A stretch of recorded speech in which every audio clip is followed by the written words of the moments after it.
Hey guys, Ooch here. Here's your secrets to being social recap. Social skills, 3 categories: talking, listening, and being. Let's go over the talking. Thanks versus thank you. So if someone were to give you a compliment, I think it'd be better if you use the words thank you. That way there's no misunderstanding whether you're being sarcastic or not. So if someone said, you look nice, you could say thank you, as opposed to thanks. Another way of being social is using your words. Of course you have to use your words, but sometimes you don't feel like using your words, like first thing in the morning and you walk into school and your teacher stops you and goes, "Good morning." A lot of the times we just do this.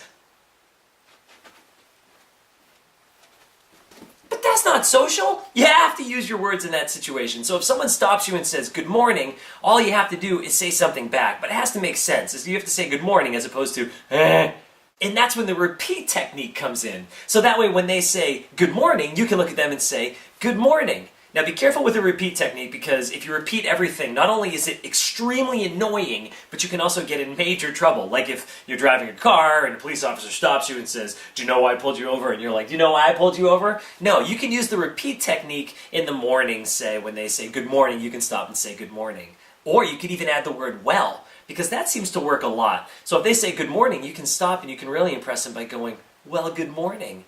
But the problem is sometimes they're going to actually go further than that, and they're going to ask you a question like, how are you? And in that situation, well, you can't just repeat back, "How are you?" Because then they'll be like, "I'm fine," and you're like, "I'm fine," and they're like, "What are you doing?" And you're like, "What are you doing?" So you get in trouble that way. So if they say, "How are you?" you could always answer with, "I'm doing well." See how well works well in both situations? "Well, good morning," or "I'm doing well." And then if you really, really want to impress them, you really want to get your social skills like way up here, then you can add the 2 words "and you" by putting a question mark. So you just say "and you." So here's the scenario. You walk in, the teacher says, "Good morning." You look at them and you go, "Well, good morning." And they say, "How are you?" And you go, "I'm doing well."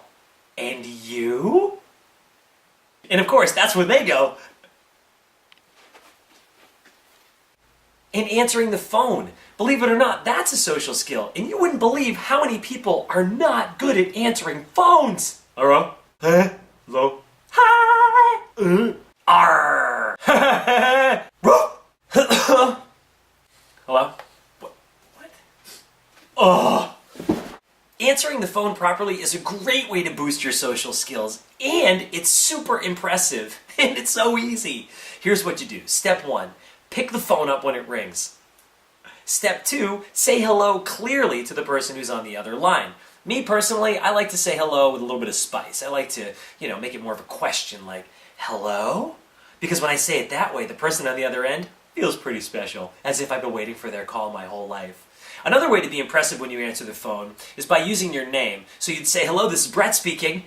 Well, except you wouldn't say, "Hello, this is Brett speaking." You'd say, "Hello, whatever your name is speaking." Unless, of course, your name is Brett, in which case you would say, "Hello, this is Brett speaking." Either way, as long as you're clear, people love that. A lot of times they'll get off the phone and go, "Wow, that is such a polite young individual. Great social skills." Oh yeah, and one other thing. If they ask if your parents are home, and of course they're home, and you're about to call for them, one really important detail. Move the phone away from your face before you go, "Ma!" Okay, another part of being social is listening. And by listening, of course, I mean using your ears. But you can also listen by using your eyes and your mouth. Because sometimes you're listening and it doesn't look like you're listening. We've talked to people when you're talking to them and they're just kind of looking over here, but they're listening. That's not very social. Instead, I highly recommend listening with your eyes. And I know what some of you guys are thinking. You're like, "Wait, so if I do this, I'll hear them better?" No, that's crazy. By listening with your eyes, I mean simply look them in the eyes when they're talking to you. That way they know that you're listening, even if you're not listening. Which is kind of genius. Wait, no, you should be listening, because that's respectful and it's a good social skill. I mean, we can't listen all the time, but try to listen, because if you're looking your parents in the eyes and you're not listening, that's a great way to end up at the doctor's office. More on that later. So, look them in the eyes, just especially when you're with adults, try not to do this, because even though this is telling them you're looking them in the eyes, this is like the opposite of a social skill. It's going to get you in trouble pretty fast. Trust me, I know. Oh, and then of course, listening with your mouth. Again, this doesn't make you a better listener. You're not listening any better that way. As a matter of fact, that looks kind of like a yawn, which is the opposite of listening because it means you're bored because you're not listening, and again, not a social skill. By listening with your mouth, I simply mean put a smile on every now and then. If the news is good, great. Have a little smile and a little nod. That lets them know you're listening. Or if it's bad news, don't smile and nod. That's terrible. Instead, frown. Or whatever it is you need to do. Anyways, here's how you get in trouble. If you're not listening, even though it looks like you're listening and you're nodding and everything, what if your parents come up to you and they go, wait, you don't look good. Are you sick? And you'll be like, and they're like, really? Do you think you need to go to the doctors? And of course you're not listening, so you're like, and then they're like, really? Do you need a shot? And you're like, the next thing you know, you're at the doctor's and it's like, why? Another way of being social is how you're behaving in any given moment. A good example of that would be the use of the wave. Have you ever been in a situation where you're in a group of people and they're in maybe a room and then someone walks in and everybody stops and just goes, and just stares at that person who just came in and they're like, feeling really awkward? Nobody breaks the tension. It's so easy to break the tension by just giving a little wave to that person. Even if you don't know them, it just lets them know, oh, hi, welcome to the room. Welcome to our group of awkward people. Hi, it's okay. So you can just like give them a little wave and like a little nod, like, hey. That's going to make things feel a lot better. But let's get clear on the wave. This is the wave. I'm not talking about this wave. This wave is different. Like, this is a wave you'd use like on the dance floor, you know? So if someone, comes in and you meet them for the first time and you're waving, don't do this wave because that's really awkward. It's even more awkward when you're on the dance floor doing this move. Believe it or not, even crossing the street is a form of being social. And so many people get it wrong. If I had a nickel for every time someone went like this,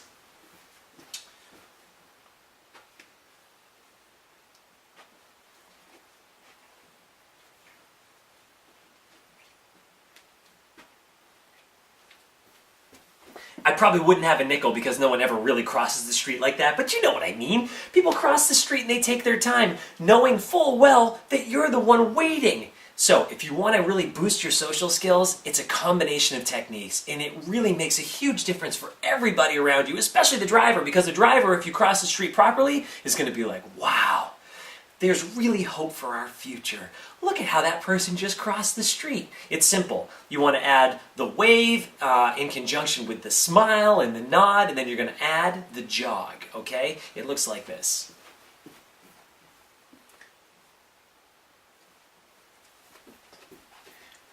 You see what I just did there? I'll do it again, but from a different angle.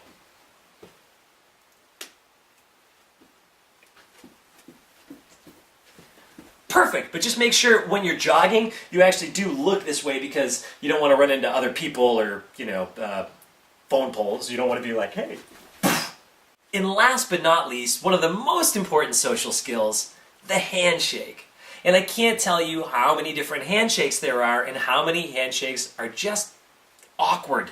So why don't we learn a nice solid handshake now? Because let's face it, people are going to make assumptions about you based on the type of handshake you have. So you might as well have a good one. So alright, here's how I break it down. Step 1, you want to identify your thumb pits. I know what you're thinking. Are they what I think I'm thinking? Yes, I don't know their technical terms, although I'm sure I could find out if I Googled it. These are what I call thumb pits. Why is this important? Well, when you meet someone for the first time, you want to make sure that you bring your thumb pit into their thumb pit. That way they get a nice solid dock. From there, you want to lock. You want to squeeze down, not too tight. You don't want to hurt them because that's saying something about your personality. Whatever it is, you don't want to make it too flimsy. You want to have a nice in-the-middle grip, nice and firm. Then you want to thump it a couple times. And by thumping it, I simply mean up and down. So you want to dock, lock, and then you want to shake a couple times. But don't forget to let go.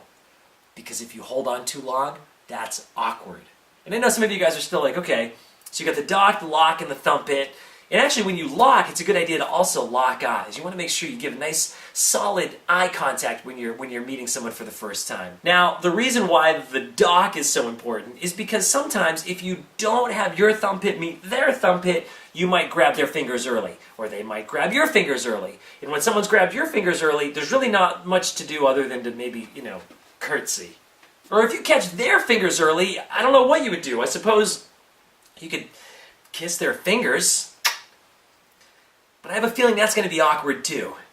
So either way you cut it, I highly recommend dock, lock, thump it a couple times, and let it go. My name's Ooch. Thanks for checking out my video on Secrets to Being Social. We'll see you guys next time.